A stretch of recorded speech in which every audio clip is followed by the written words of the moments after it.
ప్రభునందు ప్రియమైనటువంటి నా ప్రియ సోదరి సహోదరులకు యేసుక్రీస్తు నామములో వందనములు తెలియజేస్తూ ఉన్నాను. దేవుని యొక్క మహాదయను బట్టి, కృపను బట్టి ఆత్మీయ జీవితం అనేటువంటి టీవీ కార్యక్రమాల ద్వారా దేవుని గూర్చినటువంటి సంగతులు నేర్చుకోవడానికి, వినడానికి దేవుడు మనకు అనుగ్రహిస్తున్నటువంటి ఈ మంచి సమయాన్ని బట్టి దేవునికి నేను కృతజ్ఞతలు, స్తోత్రాలు చెల్లిస్తూ ఉన్నాను. ప్రభునందు ప్రియమైనటువంటి వాళ్ళారా, ఆత్మీయ జీవితం అనేటువంటి టీవీ కార్యక్రమాలు మీ జీవితాల్లో దీవెన, రక్షణకరంగాను దేవునికి మహిమకరంగా ఉంటున్నాయని మేము ఆశిస్తూ ఉన్నాము. ప్రేమతో మరొకసారి ఈ కార్యక్రమానికి ఆహ్వానిస్తూ ఉన్నాను.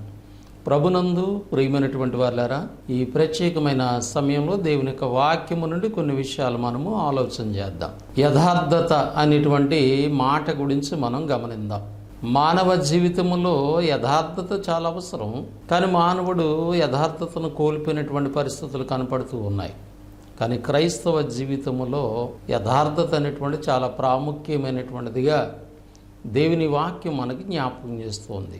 దేవుడు సృష్టికర్త, దేవుడు మానవుణ్ణి నిర్మించినటువంటి వాడు. మానవుడు బ్రతకడానికి కావలసినటువంటి జీవమును, ఊపిరిని, సమస్తాన్ని దయచేసినటువంటి వాడు. అయితే దేవుడే మానవుణ్ణి సృష్టించినప్పుడు మరి మానవుడు యథార్థవంతుడిగానే ఉండాలి కదా. కనుక దేవుని యొక్క వాక్యమును మనం ఆలోచన చేస్తున్నప్పుడు మానవుని సృజించినటువంటి దేవుడు యథార్థవంతుడే అనేటువంటి సత్యాన్ని దేవుని వాక్యం తెలియజేస్తుంది. సమూయేలు 2వ గ్రంథం 22వ అధ్యాయం 31వ వచన భాగములో దేవుడు యథార్థవంతుడు, దేవుడు యథార్థవంతుడని జ్ఞాపకం చేయబడుతుంది. యథార్థవంతుడైనటువంటి దేవుడు తాను సృష్టించినటువంటి మానవుడు కూడా ఏమై ఉంటాడు? యథార్థవంతుడే. ప్రసంగి గ్రంథం 7వ అధ్యాయం 29వ వాక్య భాగాన్ని మనము పరిశీలన చేయగలిగినట్లయితే జ్ఞాని అయినటువంటి సొలొమోను అనేకమైన సంగతులను గూర్చి దేవుడిచ్చే జ్ఞానాన్ని బట్టి ఆయన ఆలోచన చేస్తూ ఉన్నాడు. ఆ సందర్భంలో మానవుడి గురించి ఆలోచించాడంట. ఆయనకు ఒకటి అర్థమైంది. ఏంటంటే ఈ విధంగా వ్రాసాడు, ఇది ఒకటి మాత్రం నేను కనుగొంటిని. అంటే ఆయన ఆలోచించిన సంగతుల్లో ఒక సంగతి ఆయన కనుగొన్నాడు. ఏమిటా సంగతి అని మనం ఆలోచన చేసినట్లయితే, ఇది ఒకటి మాత్రం నేను కనుగొంటిని, దేవుడు నరులను యథార్థవంతులుగా సృష్టించెను. దేవుడు నరులను యథార్థవంతులుగానే పుట్టించాడు, కానీ వారు వివిధమైన తంత్రములను కల్పించుకుని ఉన్నారని వాక్య భాగం మనకు తెలియజేస్తుంది. అంటే దేవుడు సృష్టించినటువంటి మానవుడు యథార్థవంతుడే. మరైతే మానవ జీవితంలో ఏం జరిగింది? మానవ జీవితంలో అపవాది యొక్క అధికారము వచ్చింది. మానవుణ్ణి అపవాది హస్తగతం చేసుకున్నాడు. మానవుడి పైన అపవాది అధికారం చలాయించింది. కనుక మానవుడి యొక్క యథార్థతను పోగొట్టింది. మానవ జీవితంలో దోషమును, మానవ జీవితంలో పాపము తీసుకొచ్చింది. కనుక మనిషి యథార్థతను కోల్పోయాడు. అపవాది యొక్క స్వభావమును కలిగి ఉన్నాడు. దేవుని యొక్క స్వభావాన్ని కోల్పోయాడు. అందుకే దేవునికి యథార్థత మానవ జీవితంలో లేకుండా అయిపోయింది. కనుక ప్రభునందు ప్రియమైనటువంటి ప్రియ సోదరి సహోదరులారా, దేవుడు యథార్థవంతుడు. ఆయన మాట కూడా యథార్థము అనేటువంటి విషయాన్ని జ్ఞాపకం చేయబడుతుంది. కనుక దేవుని చేత నిర్మించబడినటువంటి లేదా పుట్టింపబడినటువంటి మానవుడు యథార్థవంతుడే, కానీ భూమి మీద మానవ జీవితము ఆ యథార్థతను పోగొట్టుకున్నాడనేటువంటి సత్యాన్ని దేవుని వాక్యం మనకి జ్ఞాపకం చేస్తుంది. అయితే యథార్థముగా ఆరాధించేవారు ఆత్మతోనూ సత్యముతోనూ తండ్రిని ఆరాధించే సమయం వచ్చిందని ఆయన భూమి మీద మానవుడిగా ఉన్నటువంటి దినాల్లో తెలియజేశారు. కనుక ఇక్కడ ఆరాధనకి నీ హృదయము యథార్థత కలిగి ఉండాలనే సత్యాన్ని మనం గుర్తించాలి. హృదయం అనేకమైనటువంటి చెడు ఆలోచనతో, అనేకమైన చెడు కార్యాలతో నింపబడి, హృదయం అనేకమైన ద్వేషభావాలతో నింపబడి, హృదయంలో కక్షలు కలిగి దేవుణ్ణి ఆరాధించలేం. ప్రభునందు ప్రియమైనటువంటి వాళ్ళారా, కనుక నీ ఆరాధన జీవితంలో, నీ భక్తి జీవితంలో యథార్థత చాలా అవసరం. యథార్థతను దేవుడు కోరుచున్నాడు. కనుక ఇక్కడ ఆరాధనకి యథార్థత చాలా అవసరమైనటువంటి సత్యాన్ని చెప్పబడుతూ ఉన్నది. హెబ్రీయులకు రాసిన పత్రిక 10వ అధ్యాయం 22వ వచన భాగంలో యథార్థమైన హృదయం కలిగినటువంటి వారుగా దేవుని సన్నిధానముకు చేరుదుమనేటువంటి మాట వాడబడింది. ఒకవేళ మరణం తర్వాత నువ్వు పరలోకం వెళ్ళాలన్నా నువ్వు ఈ బ్రతుకు దినాలన్నీ కూడా యథార్థంగా జీవించవలసిన వారికి ఉన్నావు. లేదా దేవుని సన్నిధికి వెళ్ళి, అంటే సంఘమునకు వెళ్ళి దేవుణ్ణి ఆరాధించాలంటే, దేవునితో సహవాసము చేయాలంటే యథార్థత కలిగినటువంటి బిడలుగా మనం ఉండాలనేటువంటి సత్యాన్ని దేవుని వాక్యం మనకు జ్ఞాపకం చేస్తున్నట్లుగా వాక్య భాగాల నుంచి మనము గమనిస్తూ ఉన్నాం. కనుక ప్రభునందు ప్రియమైనటువంటి ప్రియ సోదరి సహోదరులారా, ఆలోచన చేయండి. యథార్థత అనేటువంటిది చాలా ప్రాముఖ్యమైన మాటగా పరిశుద్ధ గ్రంథములో మనము గమనిస్తూ ఉన్నాం. కనుక దేవునితో మన సహవాసము లేదా దేవుణ్ణి ఆరాధించే విషయంలో యథార్థంగా మన హృదయం ఉండాలనేటువంటి సత్యాన్ని గమనించాలి. ఈనాడు సంఘానికి వస్తున్నటువంటి బిడ్డల జీవితాలు చూసినట్లయితే ఎలాంటి హృదయాలతో వస్తున్నారో ఎవరికి వారే తమ హృదయ పరిశీలన చేసుకోవాలి. కనుక దేవుణ్ణి ఆరాధించడానికి మన భక్తి జీవితాలు యథార్థతను కలిగి ఉండాలని దేవుని వాక్యం మనకు జ్ఞాపకం చేస్తుంది. పౌలు గారు ఈ సత్యాన్ని జ్ఞాపకం చేస్తారు. ఎఫెసీ పత్రిక 4వ అధ్యాయం 24వ వాక్య భాగంలో, నీతియు యథార్థమైన భక్తి గలవారై, నీతియు యథార్థమైన భక్తి గలవారై దేవుని పోలికగా సృష్టింపబడిన నవీన స్వభావమును ధరించుకోవాలి అనేటువంటి సత్యాన్ని చెప్పబడుతుంది. కనుక నీ భక్తికి యథార్థత చాలా అవసరం. కానీ యథార్థమైన హృదయం కావాలి. కనుక దేవుడు తన్ను ఆరాధించేవారు అట్టివారే కావాలని కోరుతూ ఉన్నాడంట. ఎలాగా? యథార్థమైన హృదయముతోనూ ఆత్మతోనూ సత్యముతోనూ. నువ్వు బాప్తిసం పొందడం ద్వారా పరిశుద్ధాత్మ వరాన్ని కలిగి ఉన్నావు. దేవుని ఆరాధించే విధానము దేవుని యొక్క వాక్యం మనకు తెలియజేయబడుతుంది. ఆజ్ఞలు ఇవ్వబడ్డాయి. ఆజ్ఞలు సత్యముతో కూడిన ఆజ్ఞలు అనుసరిస్తూ పరిశుద్ధాత్మ సహకారముతో యథార్థమైనటువంటి హృదయముతో దేవుణ్ణి ఆరాధించాలి.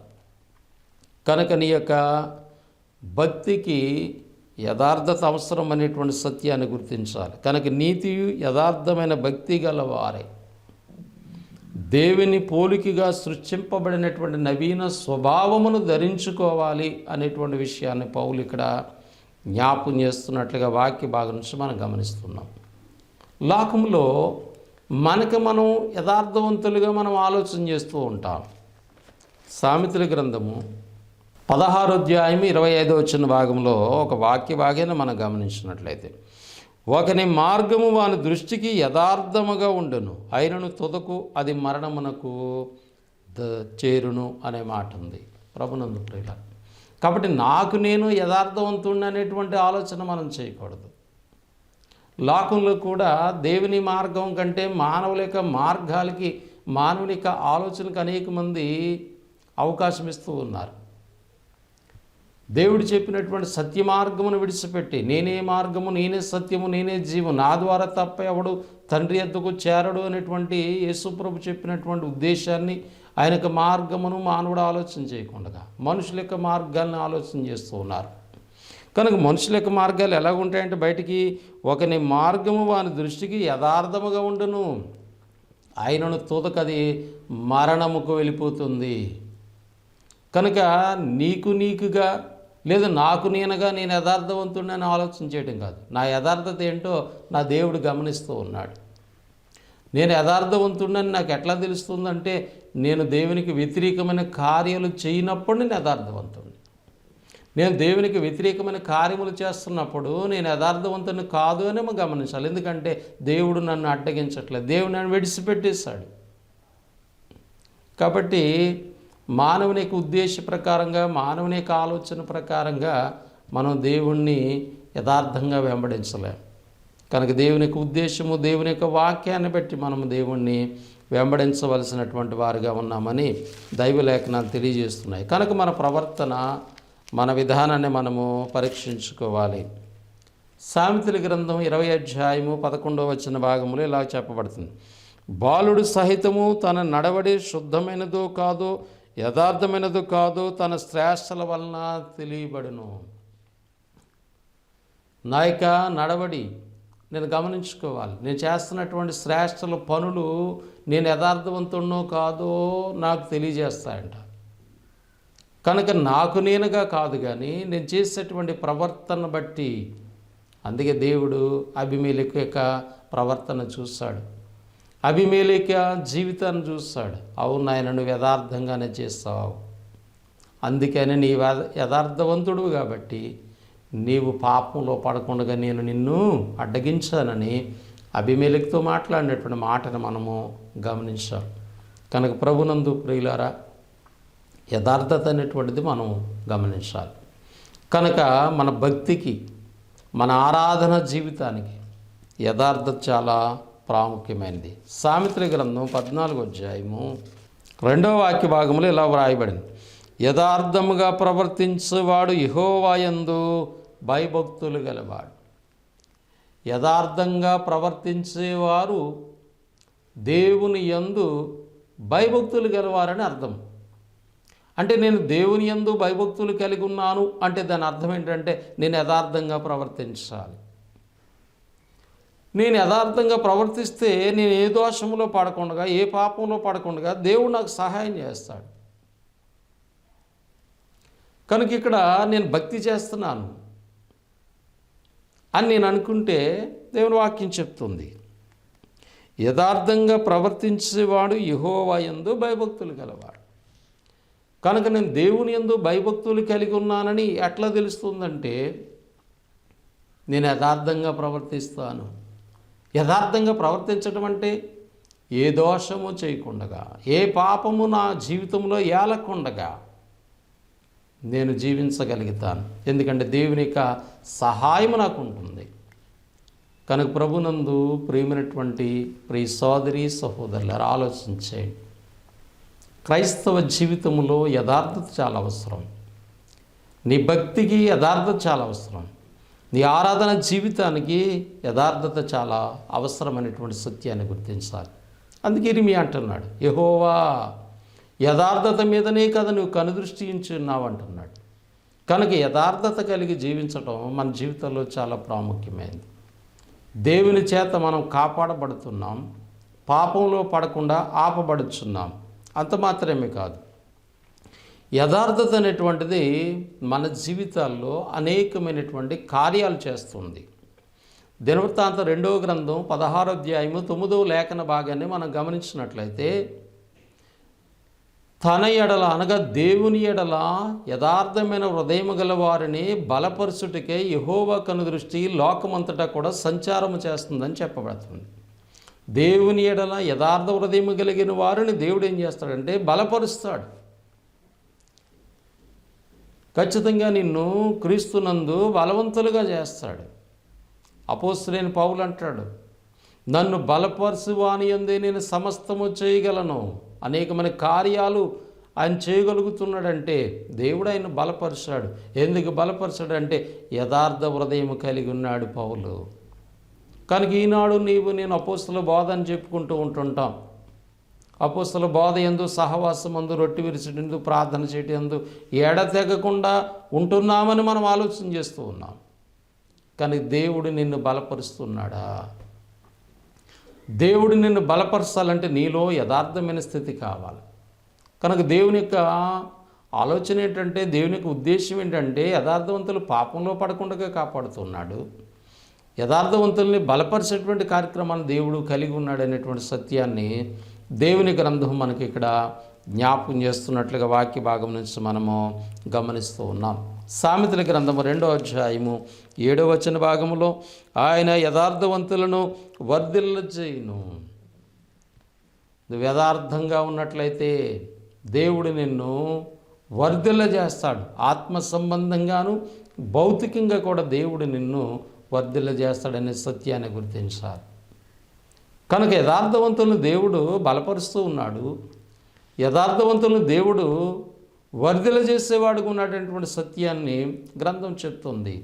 సామెతల గ్రంథంలో మరొక మాటను మనం గమనించినట్లయితే, సామెతల గ్రంథం 15వ అధ్యాయము 8వ వచన భాగంలో, యథార్థవంతుల ప్రార్థన ఆయనకు ఆనందకరము. యథార్థవంతుల యొక్క ప్రార్థన దేవుడు ఆలకిస్తున్నాడు. యథార్థవంతులు చేసేటువంటి ప్రార్థన దేవునికి సంతోషాన్ని కలగజేస్తుందట. ఎందుకంటే దేవుడు యథార్థవంతుడు, తన పిల్లలు యథార్థవంతులు. ఆ యథార్థత కలిగినటువంటి పిల్లలుగా మనం ప్రార్థన చేస్తున్నట్లయితే ఆ ప్రార్థన దేవుడు ఆలకించి జవాబిస్తాడు. అంటే యథార్థవంతుల యొక్క ప్రార్థనకు దేవుడు జవాబిస్తాడనేటువంటి సత్యాన్ని మనం గుర్తించాలి. కీర్తన గ్రంథము 84:11 భాగంలో మరొక మాటను మనం గమనించినట్లయితే, యథార్థవంతులకు ఏ మేలు చేయక మానడు అనేటువంటి వాక్య భాగం మనకు జ్ఞాపకం చేయబడుతుంది. అంటే దేవుడు యథార్థవంతులకి ఖచ్చితంగా మేలు చేస్తాడు. ప్రభునందు ప్రియులారా, ఆలోచన చేయండి. పరిశుద్ధ గ్రంథములో ఎన్నో విషయాలు మనము గ్రంథము నుంచి గమనిస్తూ ఉన్నాం. దేవుడు యథార్థవంతుల్ని ఖచ్చితంగా వాళ్ళకి మేలు చేస్తాడనేటువంటి సత్యాన్ని మనం గమనిస్తూ ఉన్నాం. కనుక యథార్థత అనేటువంటి దాని గురించి మనం కొన్ని విషయాలు ఆలోచన చేస్తూ ఉన్నాం. కనుక యథార్థమైనటువంటి ప్రవర్తన కలిగి ఉండటం అనేటువంటిది చాలా ప్రాముఖ్యమైనది. కనుక యథార్థత ద్వారా ఎలాంటి కార్యాలు మన జీవితాల్లో చూస్తాము, దేవుని యొక్క సహాయాన్ని మనం ఏ విధంగా పొందుకోగలుగుతామనేటువంటి సత్యాన్ని దేవుని వాక్యం మనకు జ్ఞాపకం చేస్తుంది. పరిశుద్ధ గ్రంథంలో అనేక మంది భక్తుల యొక్క జీవితాలు, వారి యొక్క యథార్థత మన గ్రంథంలో చూస్తూ ఉన్నాం. కనుక ప్రాముఖ్యంగా అబీమెలెకు జీవితంలో జరిగిన ఒక సంఘటన మనం ఆలోచన చేస్తాం. దేవుడు యథార్థవంతుల్ని పాపంలో పడకుండా కాపాడతాడు. యథార్థవంతుల జీవితాలు అనేక మేళ్ళు చేస్తాడు. యథార్థవంతుడు తన భక్తి ద్వారా తన యథార్థత ఏంటో గమనిస్తూ ఉంటాడు. యోబు జీవితం చెప్పింది, ఎలాంటి కష్టాలు వచ్చినా కూడా, ఎలాంటి సమస్యలు వచ్చినప్పటికి కూడా నీ యథార్థత నీవు విడిచిపెట్టకూడదు. ఈనాడు మనం జీవితాల్లో కొన్ని శ్రమలు, కొన్ని ఆటంకాలు వచ్చినప్పుడు దేవుడు నాకేం చేశాడనేటువంటి మాట మాట్లాడేవాళ్ళు చాలామంది ఉన్నారు. ఆ మాటే నీ యథార్థతను పోగొట్టేస్తుంది. కనుక యథార్థత కలిగి జీవించడం చాలా ధన్యత. ఆ యథార్థత ద్వారా మన జీవితాల్లో అనేకమైన కార్యాలు మనం దేవుని ద్వారా చూడగలుగుతున్నాం. దేవుని యొక్క కాపుదల మనం పొందగలుగుతున్నాం. కనుక దేవుడు యథార్థవంతులు, తన పిల్లలు కూడా యథార్థంగా ఉండాలి. తన పిల్లలు యథార్థత కలిగి ఉండటమే దేవునికి చాలా ఇష్టమని దైవలేఖనాలు తెలియజేస్తున్నాయి. కనుక ప్రభునందు ప్రియమైనటువంటి వాళ్ళారా, మరి దేవుణ్ణి ఆరాధించేటువంటి పిల్లలుగా మనం ఉంటూ ఉన్నాం. మరి యథార్థమైనటువంటి స్థితి కలిగి దేవుణ్ణి ఆరాధించే బిడ్డలుగా మనం కొనసాగుదాం. దేవుని కొరకు ఈ లోకంలో నమ్మకమైన బిడ్డలుగా జీవిద్దాం. దేవుడు తన యొక్క కృపలో ఎల్లప్పుడూ మనల్ని బలపరచాలని ప్రేమతో మాటలు తెలియజేస్తూ ఈ మాటలు ముగిస్తూ ఉన్నాను. మీ అందరికీ నా వందనములు. ప్రార్థన చేసుకుందాం. పరిశుద్ధుడైన మా తండ్రి, ప్రేమగల ప్రభు, మీకు కృతజ్ఞతలు స్తోత్రాలు చెల్లిస్తూ ఉన్నాం. మీ కృపను బట్టి, ప్రేమను బట్టి, ఆత్మీయ జీవితమైనటువంటి ఈ టీవీ కార్యక్రమం ద్వారా దేవుని గురించినటువంటి సంగతులు మేము నేర్చుకోవడానికి మీ కృప చూపినందుకే స్తోత్రాలు. ప్రేమతో, విశ్వాసంతో ఈ కార్యక్రమంలో పాల్పొందుతున్నటువంటి బిడ్డలందరినీ జ్ఞాపకం చేసుకోండి. నన్ను ప్రోత్సహిస్తున్నటువంటి మా స్థానిక సంఘమును, ఆర్థికంగా సహకరిస్తున్న బిడ్డలను బట్టి కూడా నీకు స్తోత్రాలు చెల్లిస్తున్నాం. వారిని అందరిని దీవించి మీ ఆత్మీయ భౌతికపర మేలుతో నింపండి. టీవీ పరిచయలో సహకరిస్తున్న బిడ్డలందరినీ మీరు జ్ఞాపకం చేసుకోండి. మమ్మల్ని పరిపాలించిన నాయకులు, అధికారులు, మా దేశ రాష్ట్ర ప్రజలందరి కొరకు మేము ప్రార్థన చేస్తూ ఉన్నాం.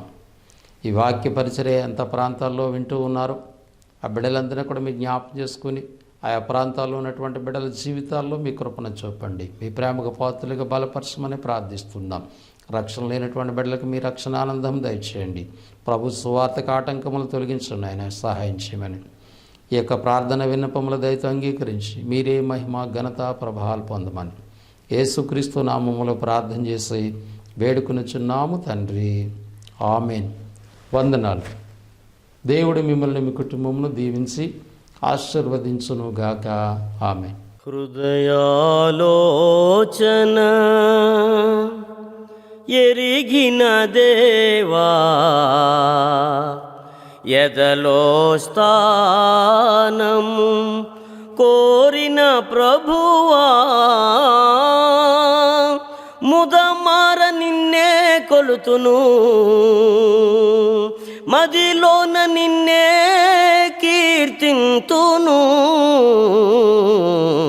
హృదయాలోచన ఎరిగిన దేవా, ఎదలో స్థానము కోరిన ప్రభువా, సమరయ స్త్రీతో ముచ్చటించినావు, సరిలేని బ్రతుకును చక్కదిద్దినావు. సమరయ స్త్రీతో ముచ్చటించినావు, సరిలేని బ్రతుకును చక్కదిద్దినావు. మర్మములెరిగిన మహనీయుడవు, మర్మములెరిగిన మహనీయుడవు, మరుగైయుందునా మహిమాన్వితుడా, మరుగైయుందునా మహిమాన్వితుడా. హృదయాలోచన ఎరిగిన దేవా, ఎదలో స్థానము కోరిన ప్రభువా, చెట్టు మీదనున్నా పొట్టి జక్కయ్యను పేరు పెట్టి పిలిచిన సర్వజ్ఞుడవు. చెట్టు మీదనున్నా పొట్టి జక్కయ్యను పేరు పెట్టి పిలిచిన సర్వజ్ఞుడవు. చెట్టు క్రిందనున్నా నతనయేలును జూచి, చెట్టు క్రిందనున్నా నతనయేలును జూచి, కపటము లేని వాడని నిజము పలికినావు, కపటము లేని వాడని నిజము పలికినావు. హృదయాలోచన ఎరిగిన దేవా, ఎదలో స్థానము కోరిన ప్రభువా, నీదు శిష్య బృందములో ఎవరు గొప్పాయని వాదము కలుగగా గుర్తెరిగితివే. నీదు శిష్య బృందములో ఎవరు గొప్పాయని వాదము కలుగగా గుర్తెరిగితివే. ఉపమాన రీతిగా హెచ్చరించినావు, ఉపమాన రీతిగా హెచ్చరించినావు, ఉన్న లోపమేదో సవరించినావు, ఉన్న లోపమేదో సవరించినావు. హృదయాలోచన ఎరిగిన దేవా, ఎదలో స్థానము కోరిన ప్రభువా, నా హృదయ ధ్యానము నేను నడచు మార్గము, నా నోటి మాటలు నీకెరుకే ప్రభు. నా హృదయ ధ్యానము నేను నడచు మార్గము, నా నోటి మాటలు నీకెరుకే ప్రభు. నీ సన్నిధి వదలి నేనెటు పోదును, నీ సన్నిధి వదలి నేనెటు పోదును, నిత్య రక్షణకు నీవే కారణభూతుడా, నిత్య రక్షణకు నీవే కారణభూతుడా. హృదయాలోచన ఎరిగిన దేవా, ఎదలో స్థానము కోరిన ప్రభువా, ముదమార నిన్నే కొలుతును, మదిలోన నిన్నే కీర్తింతును. హృదయాలోచన ఎరిగిన దేవా, ఎదలో స్థానము కోరిన ప్రభువా. ఏ యోగ్యత లేని నన్ను నీవు ప్రేమించినావు దేవా, ఏ అర్హత లేని నన్ను నీవు రక్షించినావు ప్రభువా. నీకేమి చెల్లింతును, నీ రుణమెలా తీర్తును. నీకేమి చెల్లింతును, నీ రుణమెలా తీర్తును. ఏ యోగ్యత లేని నన్ను నీవు ప్రేమించినావు దేవా. ఏ అర్హత లేని నన్ను నీవు రక్షించినావు ప్రభువా. కలుషితుడునైనా పాపాత్ముడను నిష్కలంకముగా నన్ను మార్చుటకు. కలుషితుడునైనా పాపాత్ముడను నిష్కలంకముగా నన్ను మార్చుటకు. పావన దేహములో గాయాలు పొంది, పావన దేహములో గాయాలు పొంది రక్తమంత చిందించినావా, రక్తమంత చిందించినావా. నీకేమి చెల్లింతును, నీ రుణమెలా తీర్తును.